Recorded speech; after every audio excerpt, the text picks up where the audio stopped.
Samtang sa silingang lalawigan, atong ilailahon usab ang mga milansar sa tag-as nga posisyon sa lalawigan sa Negros Oriental o gingon man sa Dakbayan sa Dumaguete. Aning report ni Chelo Valiera.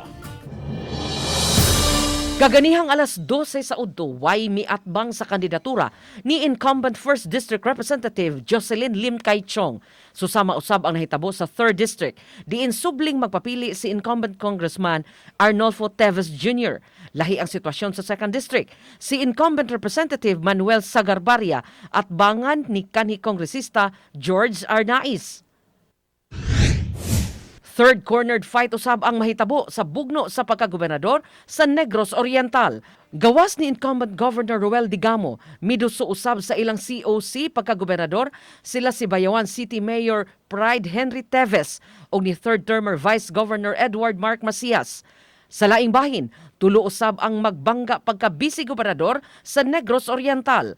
Sila si Gihulngan City Mayor Guido Reyes, Provincial Board Member Erwin Macias ug Attorney Aldo Munoz. Sa Dumaguete City, upat ang nag-ilog pagkamayor. Gawas ni incumbent City Mayor Felipe Antonio Remolyo nga magpapili pag-usab, iyang makaatbang ang iyang igagaw nga si Provincial Board Member Estanislao Alviola. Mi-file usab sa iyang COC pagkamayor ang retired seaman nga si Quirino Ramirez ug ang magsisibya nga si Rene Ledesma. Duha usab ang magtigi sa posisyon isip Vice Mayor sa Dumaguete City.